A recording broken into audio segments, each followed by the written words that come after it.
about your law of demand. This is an important concept. This is an important thing from the chapter 2. Law of demand. Before going to discuss about your law of demand, you should know, I have already told what is demand. Demand means desire for a commodity backed by willingness to pay and capacity to pay. I also told that demand is a part from consumers, as supply is a part from the producers. Demand belongs to consumer side, supply belongs to producer side. Chalo. So when you talk about law of demand, you should remember one thing, that you should first of all clear about demand. Demand means desire for a commodity backed by willingness to pay and capacity to pay. Now, the second point you have to understand is that demand of a commodity is influenced by many factors. I am repeating, demand of a commodity.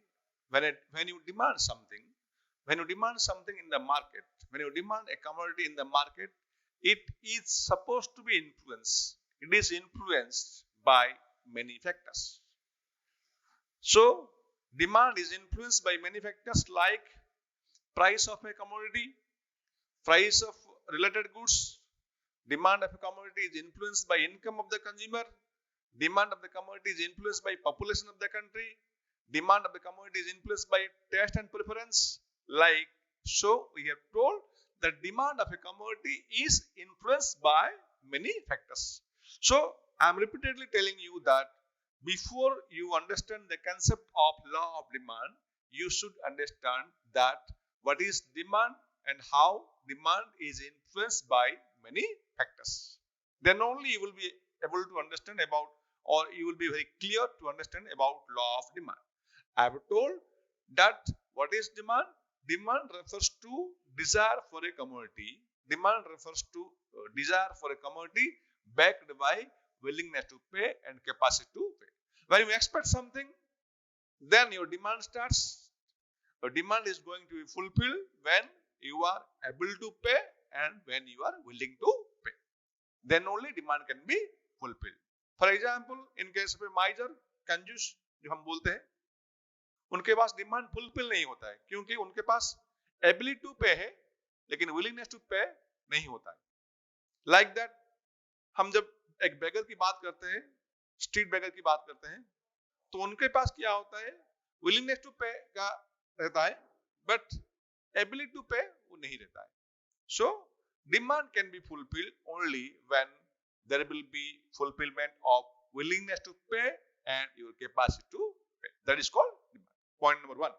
And second point I told you that demand of a item, demand of a good, demand of a thing is influenced by many factors.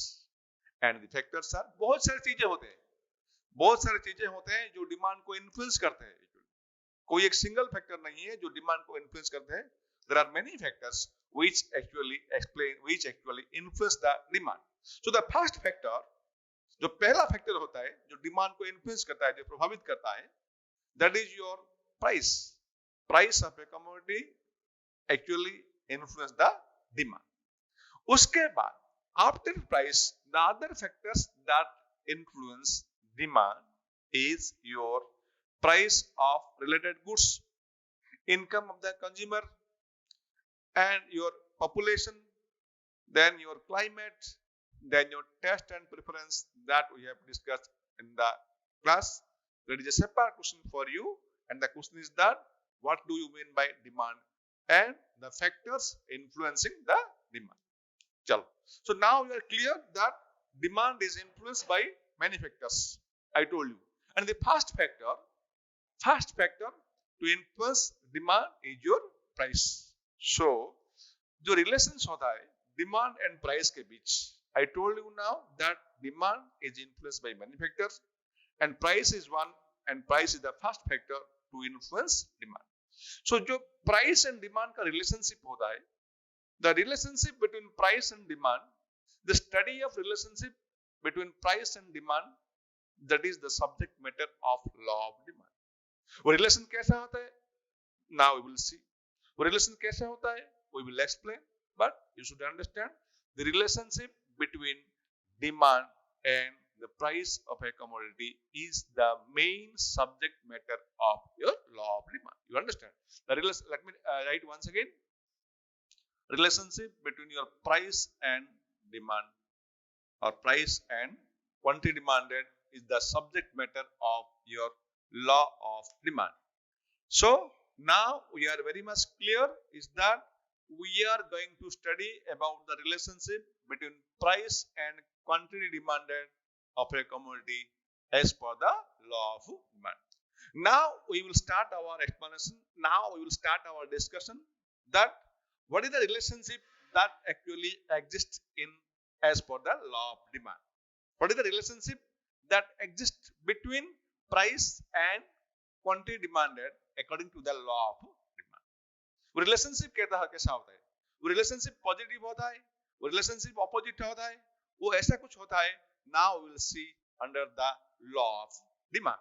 So now let us examine the relationship between the price and quantity demanded of a commodity according to the law of demand. इसमें एक छोटी चीज आती है.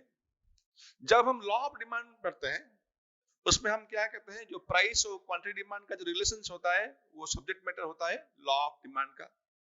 So before you understand this relationship, let me tell you one point here. Demand is a part of the consumer. We are the consumers. All are the consumers. So consumers का objectives क्या होता है? Consumers का mind में set क्या होता है? उनका rational target क्या होता है? उनका rational aim क्या होता है? The aim of a rational consumer, the objective of a rational consumer, normal consumer का जो aim होता है, जो purpose होता है, वो क्या होता है?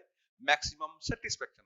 How to get maximum satisfaction. Remember one thing, that before you understand the topic of law of demand, it is important for you to understand that the demand comes from the consumer and supply comes from the producer. Be clear. Demand comes from the consumer and the supply comes from the producer. So if demand comes from the consumer, then you should understand what is the objective of a consumer, what is the aim of a consumer. And the aim of a consumer is to get maximum satisfaction. We will getting maximum satisfaction. हमको सर्वाधिक satisfaction मिलते हैं. How we will get that? That we will study under the law of demand. There are many laws. There are many laws relating to consumption. Remember one thing. There are many laws. There are many theories. There are many principles relating to the law of consumption or law of consumer. And among the law of consumption, the law of demand is one of them. Remember one thing. Law of demand is a law of consumption. I told you that law of demand is a part of law of consumption. It is purely a explanation about the consumer theory. जब हम कहते हैं law of demand consumer theory का एक हिस्सा है, तो आपको समझना पड़ेगा एक बात, we are trying to explain, हमको ये बताना है how a consumer get maximum satisfaction. वो कोई भी लॉ हो, ये लॉ ऑफ डिमांड हो या लॉ ऑफ डीएमयू हो, लॉ ऑफ ईएमयू हो, कुछ भी हो, जब हम कंज्यूमर का थ्योरी पढ़ते हैं, कंज्यूमर का लॉ पढ़ते हैं, law as I told you, law of demand is a part of law of consumption, then you have to understand that हम उसमें पढ़ते हैं ये कि how to get maximum satisfaction, because the objective of a consumer is to get maximum satisfaction. तो consumption का जो भी थ्योरी आता है, कंज्यूमर का जो भी लॉ होता है, उसमें हमको एक चीज ध्यान रखना पड़ता है कि how to get maximum satisfaction. And among various laws, law of demand is a part of law of consumption. इसमें भी हमको ये चीज ध्यान रखना पड़ेगा, इसमें भी हमको ये चीज एक्सप्लेन करना पड़ेगा, how the consumer is fulfilling his objective of getting maximum satisfaction. How a consumer gets maximum profit, maximum satisfaction through the law of demand. We will now explain how a consumer gets maximum satisfaction through law of demand. First point, पहला चीज आपको ये याद रखना है that we are going to explain that how a consumer gets satisfaction through the law of demand. दूसरा चीज आपको ये याद रखना पड़ेगा कि through law of demand we are explaining the relationship between price and quantity demanded. ये दो वेरिएबल को लेके remember two variables are there. One is your price and other is your quantity demanded. So we have two variables. Are you clear? We have two variables. We have two variables. We have one objective. We have two variables. We have one objective, and the objective is to get maximum satisfaction. So then you are studying about your price and demand relationship. तो क्या होता है for example?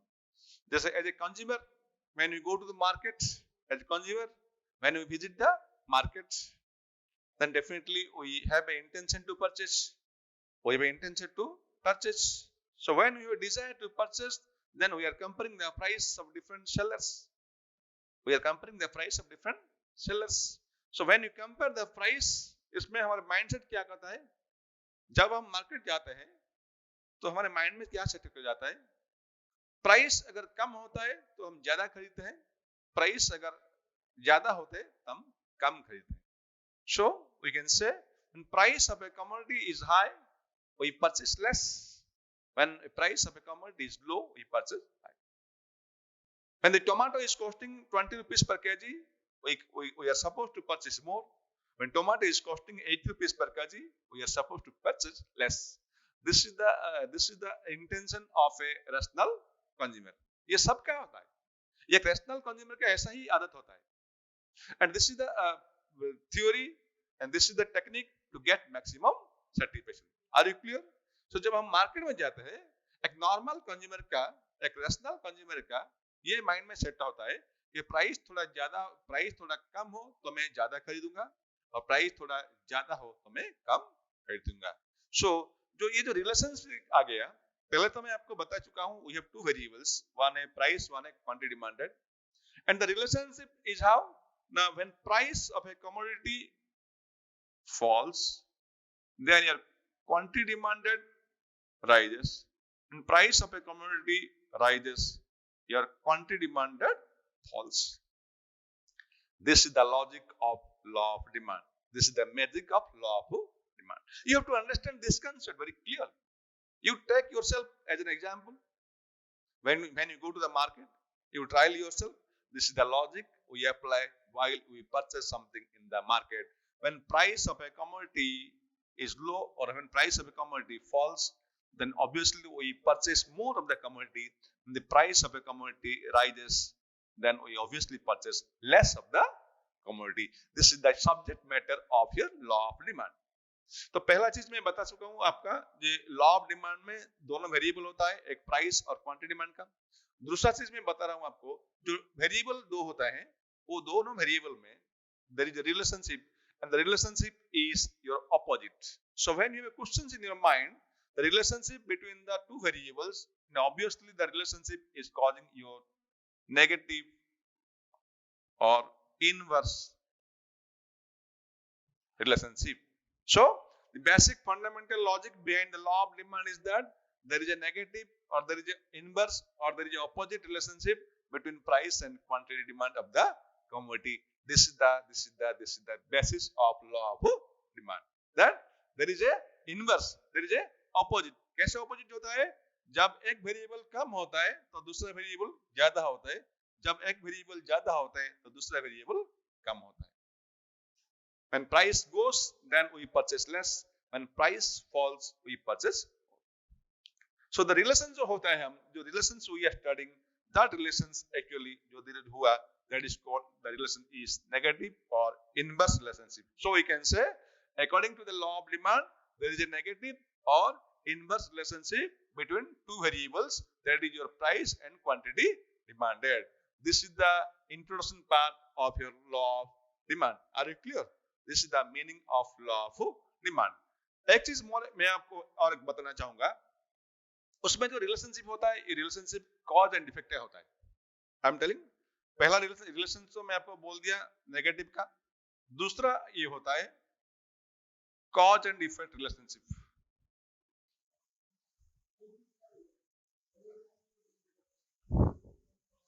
Second point is the cause and effect relationship. एक cause होता है, एक effect होता है. So price and quantity demand, if you compare, तो दोनों में चेंज होता है, प्राइस चेंज होता है, डिमांड भी चेंज होता है। तो पहले क्या क्या चेंज होता है? When what is the variable that is first likely to change? It is the first price level that goes changing. Remember, मैंने आपको जो बताया, now I told you that cause and effect relationship. The first variable that changes according to the law of demand, that is your price. The first variable that changes according to the law of demand, that is your price.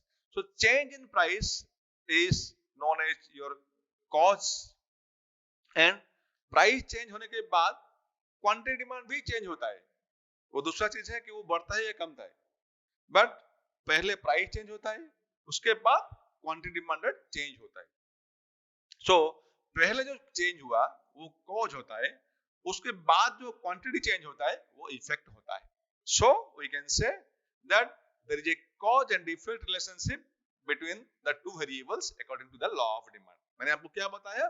That we have two relationship, we have analyzed one relationship, that is inverse relationship, and to explain more we have also told there is a cause and effect relationship between two variables, that is your price and quantity demanded. Are you clear? This is the logic of your law of demand.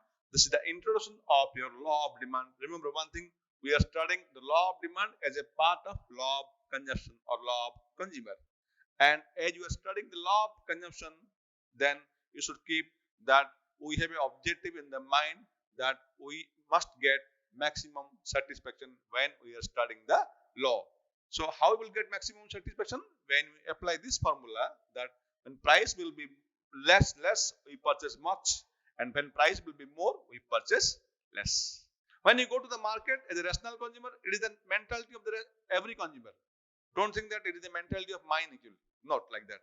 It is the mentality of all the consumers in the market. So this is the first part of your law of demand. And then we will go to your second part of the law. क्या होता है जब when you are explaining the law of economics, then you have to go with some criteria. The first criteria we have already discussed, that is your introduction part. Second part we will discuss about your assumptions. The second part we are going to discuss about assumptions. Assumptions का मतलब क्या होता है? You have to understand. Assumptions means conditions. Assumptions means condition that is required before going to discuss about the law. Conditions. If I go Puri like that, I will see Jagannath like that. The conditions must be fulfilled. The conditions must be fulfilled if we want to discuss about the law of demand. So assumptions, you clear? Assumptions का मतलब क्या होता है? Conditions of the law, terms and conditions of the law. क्या शर्तें हैं law of demand fulfil होने के लिए? क्या शर्त होने? ये कंडीशंस फुलफिल होते हैं, and then only we can proceed to fulfill the law of demand. You should understand. If the conditions are fulfilled, if the assumptions are being fulfilled, then only we can proceed to discuss about the law of demand.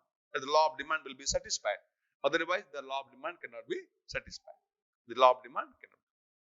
The first condition ये होता है rational consumer. So rational consumer का मतलब क्या होता है? Rational consumer means a normal consumer. The consumer who is going to purchase, the consumer who is going to the market, then the consumer must be a rational or normal person. This is the first assumption of every law of consumption. Remember, this is not the assumption of only the law of demand. This is the assumption of every law of consumption. When you are studying the law of consumption, when you are talking about the law of consumption, then you have to study, you have to remember that this is the first point. This is the point that will come in each and every law of consumption, that is the rational consumer. Then the second point comes here, that price of related goods must remain same. Price of related goods. Price of related goods इसका मतलब क्या होता है? In economics there are two types of related goods. Especially we have your substitute goods, we have your complementary goods. Remember one thing, one is your substitute, one is your complementary. What do you mean by substitute goods? Actually, Substitute goods are those goods which can be replaced by each other. Substitute goods are those goods which can be replaced by each other. Take for example tea or coffee. Take for example rice or bread. Take for example ball pen or ink pen. So when a commodity can substitute the other commodity, that is called substitute goods. When you talk about complementary goods are those goods. Complementary goods are those goods which can be jointly consumed. When you need two commodities at one time to fulfill your demand, that is called complementary goods. एक time में दोनों चीजें को एक ही time में consume करना पड़ता है. For example bike and petrol. Without petrol, you can't ride a bike. So when you must have two commodities to fulfill your demand, that is called complementary goods. That is called your joint demands. So joint demand का मतलब यह होता है when two commodities must be come together to fulfill the demand. They must be jointly consumed at the same time. That is called complementary goods. So before going to law of demand, then price of the related good must remain same. When you are trying the price of one commodity, then the price of other commodity must remain same. That is the price of related goods must remain same. And number 3 is that income of the consumer must remain same. Income of the consumer must remain same. इसमें आपको याद रखना पड़ेगा. Income of the consumer should remain same. If income changes, law of demand will not be applicable. Remember one thing. If income changes, law of demand will not be applicable. When income of the consumer rises, if price also rises, you will purchase more. Remember, according to the law of demand, we have now reached the point that we are telling that when price is high, we will purchase less. I told you. When price will be high, we will purchase less. But in that situation, if we put the assumption that if income will rise, then we will not bother about the price. If income rises, we will not bother about the price. Even the price is high, we will also purchase more. So what happened? The law of demand is invalid. The law of demand will not be applicable. Why? Because if the income of the consumer will not remain same, the law of demand will not be applicable. मैंने पहले से ही बता दिया. I've told you before you fulfill the law of demand, you should fulfill the conditions before, the assumption before. If you fulfill the assumption only, we can fulfill the law of demand. So the income of the consumer must remain same, and we can say the last one, other things must remain same. Other things आता है last assumption से हम बोल दिए. Other things मतलब your taste, preference, taste, habits, preference. These are the known as other things. Other things must remain same. The other things in economics, they are known as ceteris paribus. So they must remain same. It is the last assumption before you going to discuss about your law of demand. This is the last assumption. So I will repeat once again. Your rational consumer. Second, your price of related goods must remain same. Third point is that income of the consumer must remain same. Last point is your other things must remain same. These are the assumptions of the law of demand. So we have discussed about introduction. We have discussed about your assumption. Now we will go to our next part. That is your table. That is your tabular representation. Now we will going to discuss about the tabular representation. Chalo, let us see about the next part, the law of demand.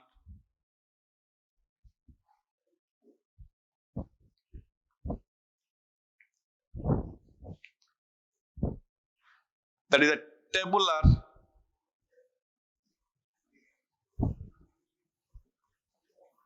representation of the law of demand, or you can simply we can tell that is a table of the law of demand. We have discussed the introduction part. We have discussed the assumptions of the law of demand. Now, what have we have done? What have we have told in the theory that the inverse relationship? Remember one thing. When you are discussing about the law of demand, you should keep in mind that your logic must be there at all the times. The logic is that there is an inverse relationship between price and quantity demanded. So now we will express the relationship of price and quantity demanded through the table. This is your part C. So when you are talking about any law of microeconomics, law of consumption, then this is the point number part C. First one is your introduction, second part is your assumption, third part will be your tabular representation. So this is the table of your law of demand. We can write that. We should keep in mind that there are two variables and the relationship between two variables are opposite or inverse. Now let us discuss about the table. Price of salt. Take for example price of salt. When you are expressing price of a commodity, definitely the price must be in rupees. Price must be in rupees. We have taken the example of salt. Price of a salt. Take for example, price of a salt is your 10 rupees.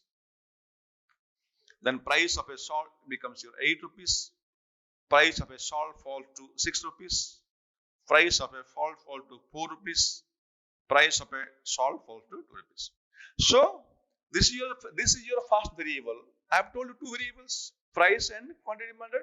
So this is your first variable, and we have seen in course of time, the trend we have seen, there is a fall in the price of a commodity.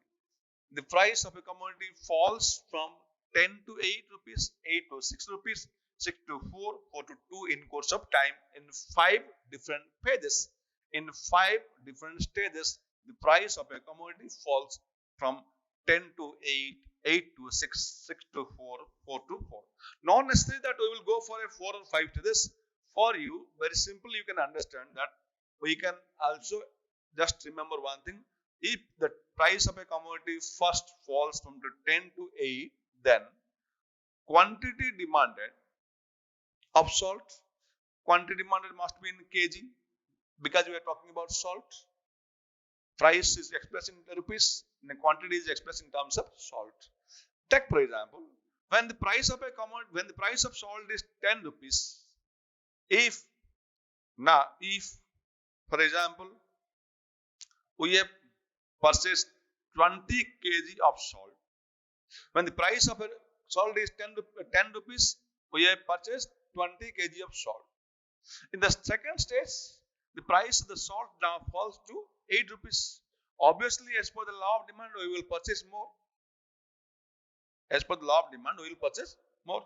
Take for example, at 8 rupees, we have purchased 40 kg. And accordingly, again the price falls from 8 to 6. We will purchase more, 60 kg. And again, the price of the salt falls to 6 to 4. We will purchase 80 kg. And again, if the price of this falls to 2 rupees, we will purchase 100 kg. So now the thing is very clear from the table that when the price of a commodity falls, to explain it very simply, the law of demand, we can take two steps. We can take one step to explain the concept. But as we are discussing the table, so it is our responsibility to discuss all the things in detail in the table. The table will be looking good if we take the variables, the relationship of the variables in 3 or 4 stages. Then only the table will be looking very meaningful. That is why we have taken 4 to 5 steps over here. Otherwise, we can express the law of demand also in, if you take out this one, if you say that 10, 20, 8, 40, then also it is the meaning of the law of demand. But as you are explaining the law of tabular, as you are explaining the table of the law of demand, this is the meaning. For your convenience, I have put the table. When the price is 10, your quantity demand is 20 kg. When price is 8, your demand is 40 kg. When price is 6, your demand is 60 kg. When price is 4. So it falls from 10 to 8, 8 to 6, 6 to 4, 4 to 2. And the quantity of salt rises from 20 to 40, 40 to 60, 60 to 80, 80 to 100. I hope you will understand the table very simply. I have put the simple numbers for you. You can also take one more hypothetical table. But remember, the logic must be that there is an inverse relationship between price and quantity demanded. My table is not final. Remember one thing. You can also take your table. But logic is that there is an inverse relationship between price and quantity demanded. For your simplicity, if you look at the table very clearly, this is a simple table for you. The mnemonics are very simple. I have given simple indications. So this is the explanation of the law of demand of a. Now, there is a question for you.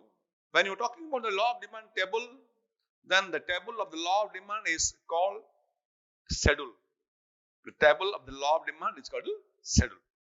Schedule is nothing but it is a list. Schedule is nothing but it is a list. Simple in our day-to-day life, when you go to the shop, when we prepared a list of grocery items in your home, when you go to the shop, what is there? Serial number, then the items, name of the items, then the quantity, then the price is left and the shopkeeper will do it. So like that, when you talk about the demand schedule or the table of the demand, law of demand, it is called your demand schedule. The table of any law is called the schedule. Accordingly, now we will discuss about your demand schedule. Remember one thing, demand schedule is nothing but it is a tabular expression of law of demand.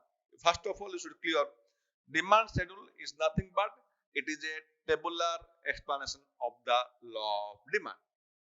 Demand schedule is nothing but it is a simple table that explains about the law of demand. And what is the law of demand?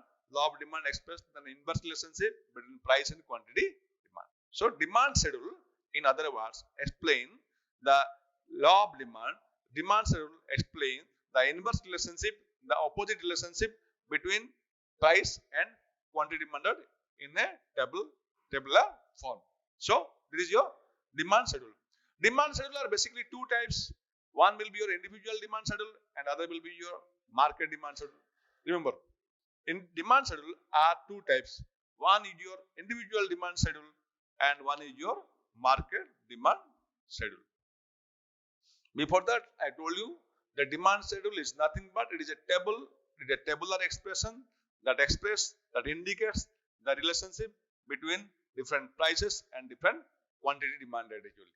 So, when you talk about the price and quantity demand of a single consumer, if you talk about individual demand schedule, when you discuss about the price and demand of a single consumer, that is called individual demand schedule. When you talk about the price and quantity of all the consumers in the market, but when you go to the market, there are many consumers. You can't expect that there is a single consumer. हम जो market जाते हैं, हम expect नहीं करते वो वहाँ पे single consumer ही होगा. There will be many consumers. So when you add all the demand, quantity demanded of all the consumers in the market, that is called market demand schedule. Remember, I am repeating. When you express the price and quantity demand of a single consumer, so जब हम explain करते हैं, now it becomes a single demand schedule or individual demand schedule of consumer A. Individual demand schedule of consumer A. Now we'll talk about the consumers, one more consumer's demand schedule. That is your B. Like for example, it becomes, now the same logic we will apply here. The price falls, the quantity rises. The price falls,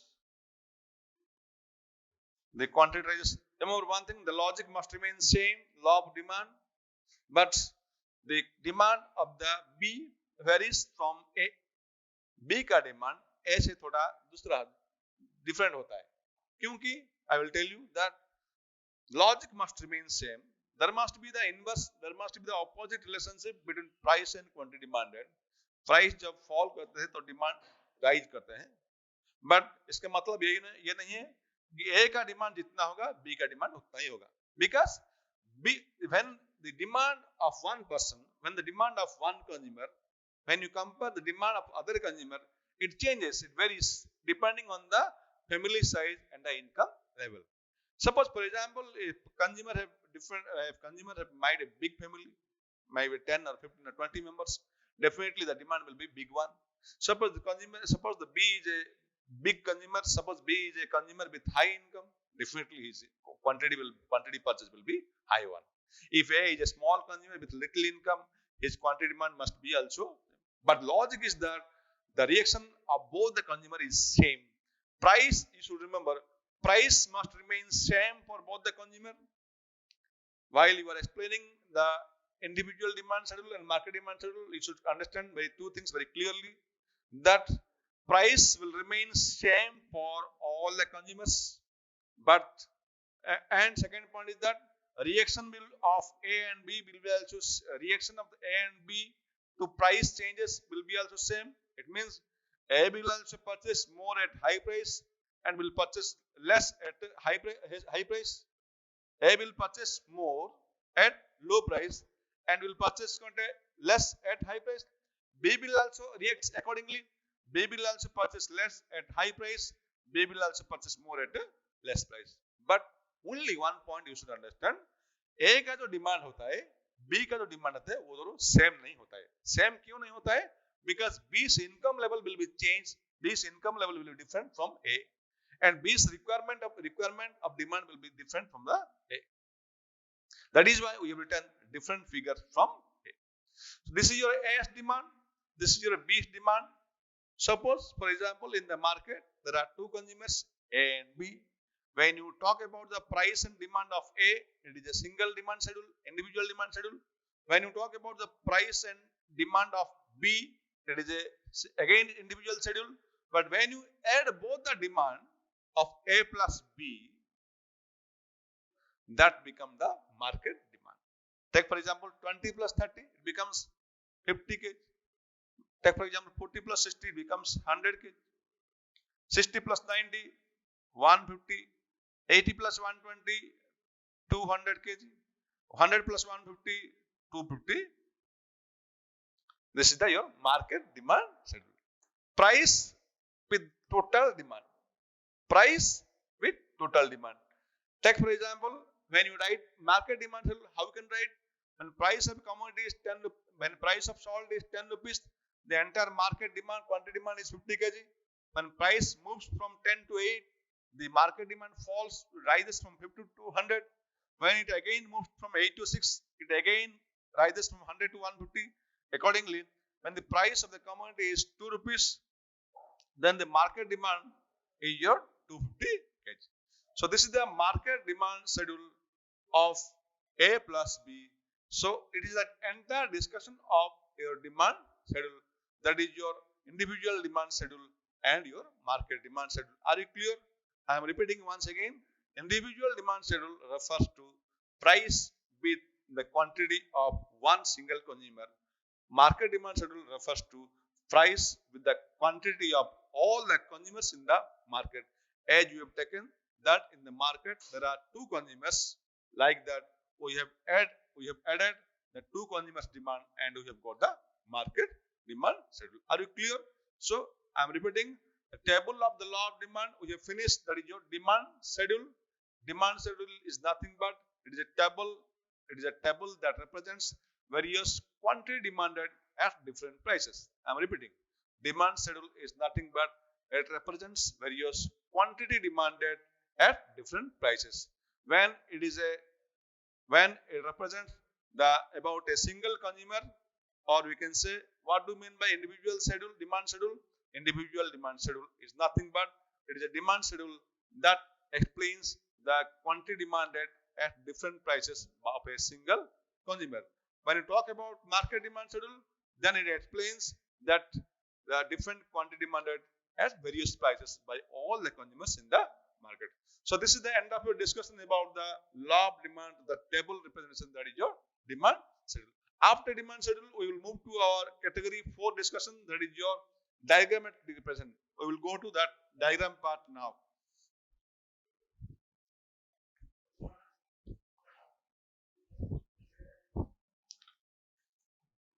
So moving to our discussion further, we will talk about the diagrams.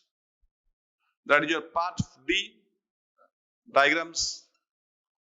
The diagrams of the law of demand is called your demand curve.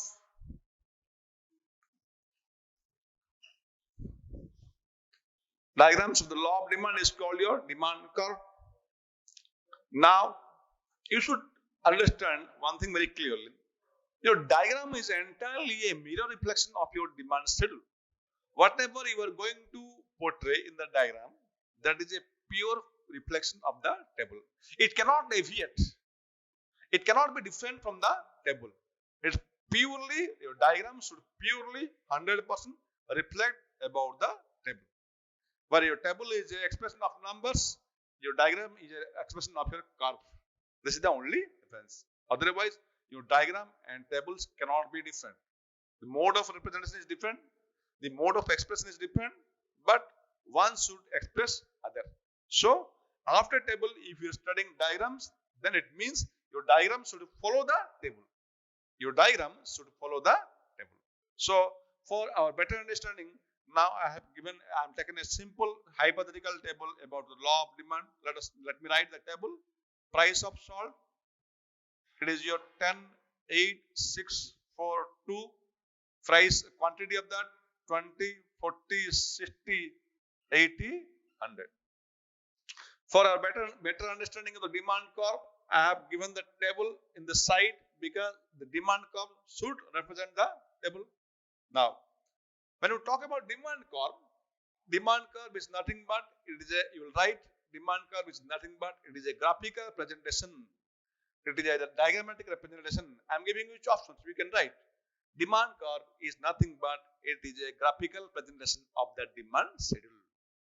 Demand curve is nothing but it is a graphical presentation of the demand schedule. Whatever you put in the schedule, whatever you put in the table, that will be discussed in the demand curve.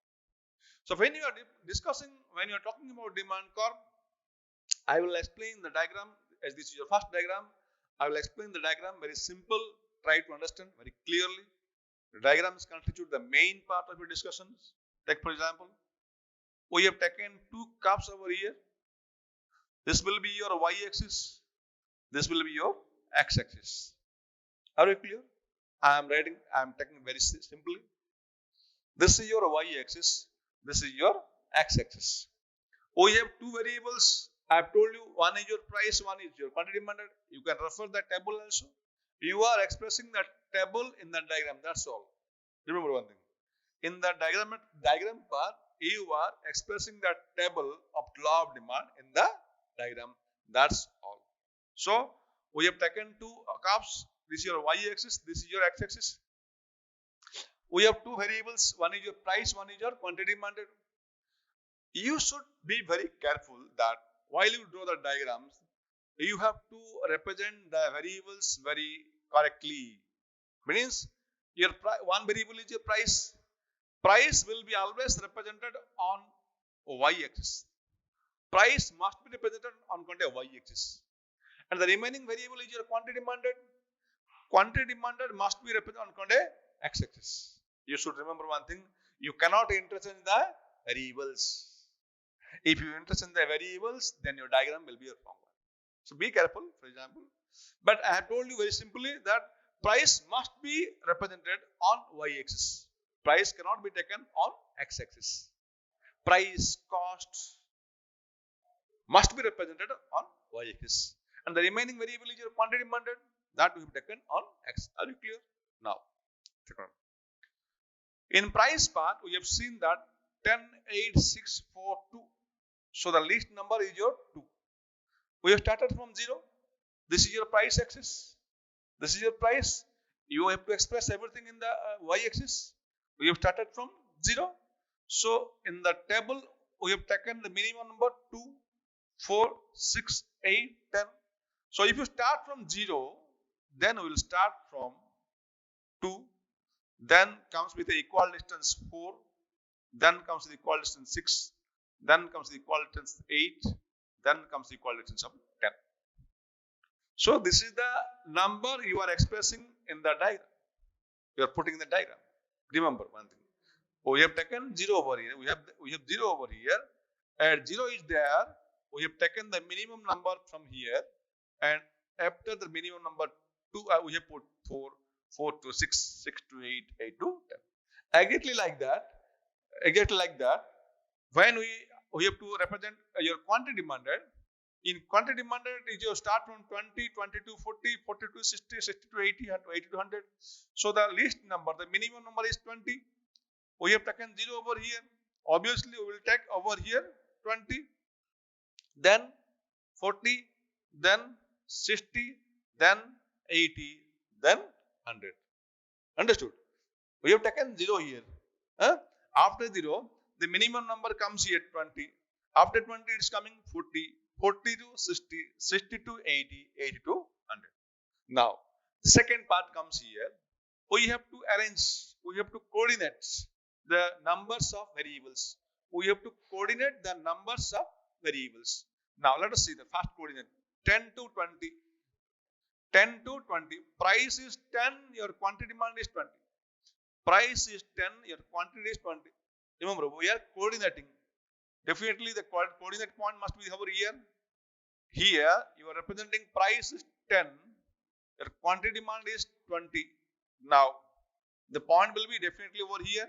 If you stretch a line over there, and if you stretch a line over there, this point represents your 10 to 20.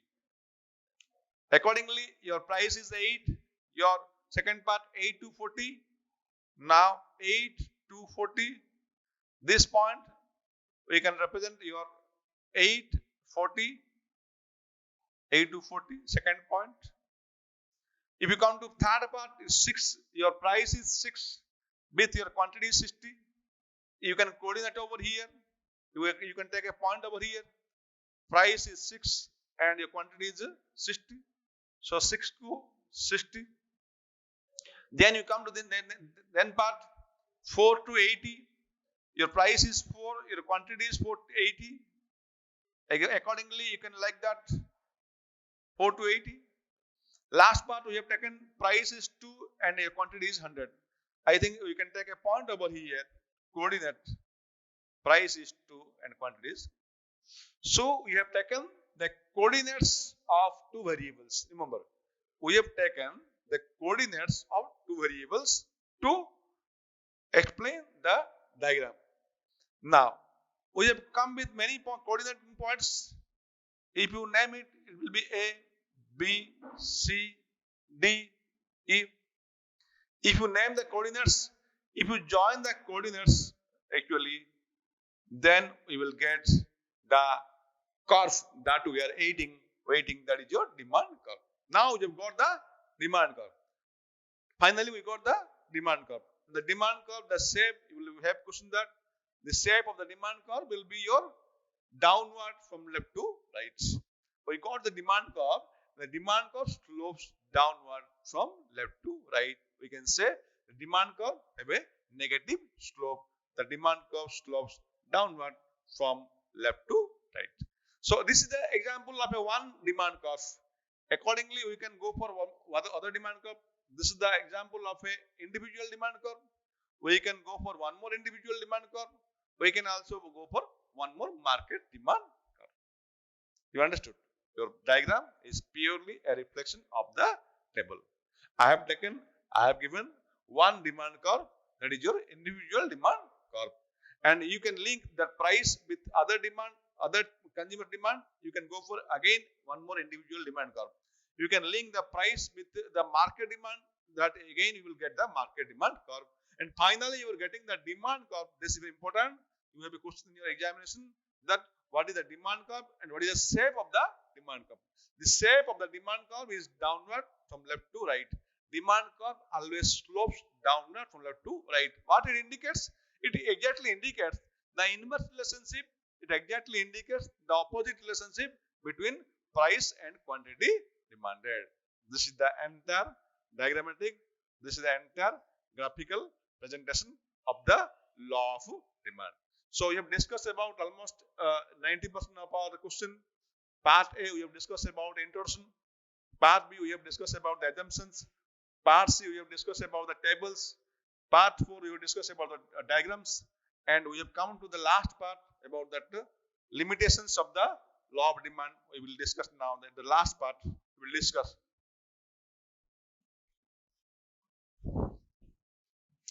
So let us go to the last part of the discussion, that is your limitations or exceptions of the law of demand. Now we are the last part of our discussion of the law of demand. That is the limitations or exceptions of the law of demand. Actually, we are the last part. Limitations and exceptions of the law of demand. It means you should understand that under which situation, under which fields, the law of demand is not applicable. So I'm telling the simple meaning of the limitations and exceptions means under which conditions, under what situations the law of its demand is not applicable. Remember one thing, the limitations and assumptions are purely contradictory. Assumptions are the conditions required to fulfill the law. Limitations or exceptions are the points, the situations under which the law of demand is not applicable. Now let us go to the limitations. First point we will discuss about the law of demand limitation. That is your Giffen paradox.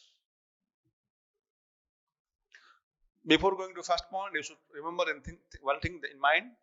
In the law of demand, we have stated the relationship between the two variables, that is price and quantity demand, is negative. Now, when you are talking about the limitations, you should keep in mind that here the points we will discuss, then the relationship is not going to be negative. The relationship is going to be positive, because these are the points where the law of demand is not applicable. Where the law of demand is applicable, the relationship is positive. Where the law of demand is not applicable, the relationship is your positive. Now, when you talk about Giffen paradox, Sir Robert Giffen, a famous Ireland economist, for example, he first time developed the concept Giffen paradox. Giffen paradox, so we can explain the topic in two heads, one for your developed country, one for your underdeveloped country. In developed countries like England and America, people prefer when they are taking the necessary items like wheat in comparison to meat. When the price of a wheat, for example, rises, I am repeating once again the example. In case of developed countries like America and England, when people are taking wheat as the consumption, they have their superior item like meat, expensive goods, they have meat. When the price of a wheat rises, wheat is a necessary good in developed countries. When the price of wheat rises, then they reduce the consumption of meat. They reduce the consumption of meat, and instead of eating meat, they prepare to go for wheat. So as a result, the quantity of wheat rises. You understood? I am telling one situation where price of the commodity rises and the quantity of the demand also rises. When the price of wheat rises, the quantity of wheat also rises. First case. And second case is that of underdeveloped country. When you talk about underdeveloped country, then people have inferior goods. Inferior goods, what do you mean by inferior goods? Inferior goods are known as low standard, low quality goods. For example, maize, for example, ragi powder. You have seen that, might not have tested. So maize and ragi powder. So when people in a country like India, underdeveloped country, when they are taking maize or ragi powder, low quality goods or inferior goods, in comparison to superior goods, when the price of the commodities that inferior goods falls, when the price of the inferior goods like maize and ragi powder falls, then people hope to purchase the superior items like rice. So when the price of maize falls, then they reduce their consumption, and instead of purchasing maize, they prefer to purchase rice. I am repeating once again. People in underdeveloped countries like India, they have two choices. Some people are eating inferior goods like maize and ragi powder. When the price of maize and ragi powder falls, it becomes cheaper in comparison to rice. So when the price of maize and ragi powder falls, it becomes cheaper. When it becomes cheaper, people have some saving. With that saving, people do not purchase maize and ragi powder. Instead of purchasing maize or ragi powder, they prefer to purchase rice, because rice is a superior item. Everybody is eating rice, but they are eating inferior items. So now it becomes the opportunity of the poor persons. Now it becomes the opportunity of the persons who are taking rice, ragi powder or maize. When the price of the commodity fall, they never go to rice, the demand of that commodity. Instead of doing that, they prefer to go for their substitute, that is your rice. So in case of that, we have seen in case of the two cases, law of demand is not applicable. Here the relation is positive. When the price of commodity rises, demand also rises. When the price of commodity falls, demand also falls. Here the law of demand will not be applicable and the curve will be positive slope. The law of demand, we have seen a negative slope, we have seen a downward slope, but in case of limitations of the law of demand, we will see a positive slope of the law of demand. Second point, we will write about conspicuous consumption.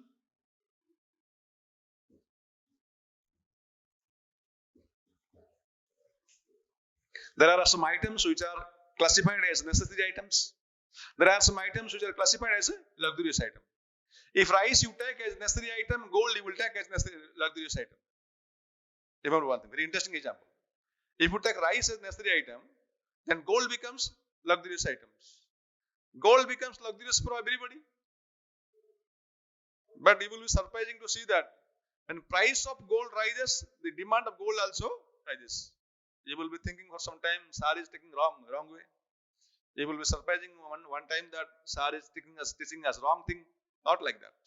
I am telling, when price of gold rises, the demand of gold also rises. Now I will explain how. There are two categories who purchase gold. The category of Mukesh Ambani, and the category of our low income group. We purchase a less quantity of gold when price of gold rises or falls. Our consumption pattern is very low. Our consumption volume is very low towards gold. We are very excited when the price of gold falls, but our consumption volume is very low. We purchase less. But when the price of gold rises, then it becomes the opportunity for the high class people who purchase more. They have the passion for that. They will not purchase when the price will be low.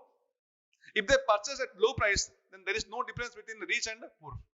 There is no difference between Ambani and us.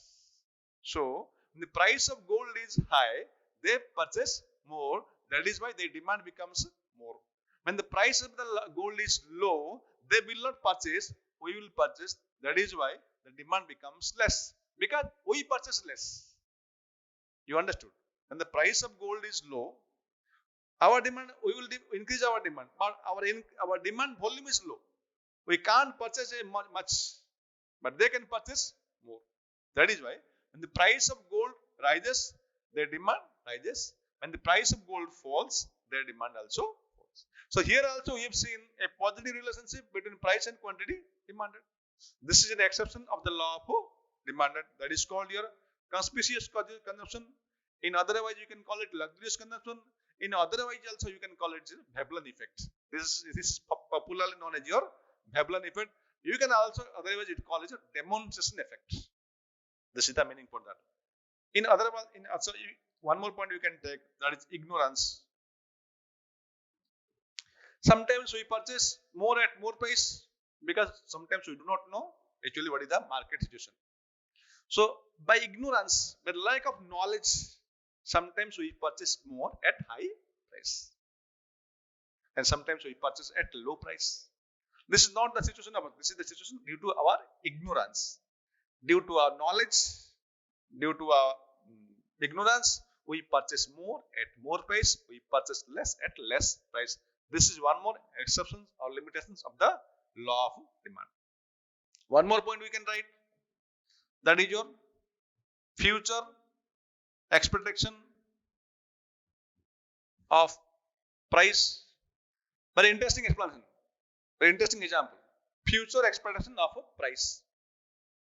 Take for example, this is a question for you. Take for example, now the price of a commodity is low. You understand the question. Now the price of a commodity is low. In future, you expect the commodity's price will go up. You understood? Now the price of the commodity is low. In future, we expect that the price of the commodity will rise. Now you tell me what will happen that to the demand of now? Definitely the demand will also rise. So we expect that in future the price will also rise. Understood? So now the demand will be. So future expectation will also one more point about the limitations of the law of demand. Again, if you come to the last point, we can tell that necessary goods. This is the last point. I think we have explained enough to talk about necessary goods. In case of necessary goods, the law of demand is not applicable. In case of necessary goods, the law of demand cannot be applicable. Because necessary goods can be consumed, must be purchased, must be consumed, whatever the price may be. It may be high price, it may be low price. But you have to meet the demand of the consumer. Can you stop the consumption of rice if it goes to 50 rupees per kg? Can you stop the consumption of salt if it becomes to 30 rupees per kg in Ampan? Not like that. So we can say that necessary is the item where the law of demand is not applicable. Here also we can see a positive curve, upward sloping curve for the law of demand. So we have explained the limitations of the law of demand. I am repeating. In the starting, I have told you, I have given a very clear explanation for a long time about law of demand, how we come to the concept of law of demand, what is demand, how we come to the concept of law of demand, what is the origin of law of demand. You should know the platform of law of demand. It is not only important for you to understand what is law of demand, but also you should understand what is the platform, what is the source of law of demand. I have explained you in better way. Then we have talked about the assumptions of law of demand. Then I have given a clear-cut presentation of the tables. You are very much clear-cut about the individual demand schedule, your market demand schedule I have given. You can take the example whatever you like. My table is not final. The table in the book is also not final. But you should remember, with the logic of the law of demand, you can take a hypothetical table. I also told that. And from the table, I have also told the graph. The graph of the law of demand is called a demand curve. Demand curve are two types. One will be individual demand curve, one will be market demand curve. And in the last part of our discussion, we have seen the limitation. Limitations of the law of demand is much important for you to understand the concept of law of demand. So finally, we have ended our discussion of law of demand. I am hopeful that you have understood all the topics. It's time to tell you that. Thank you to all of you.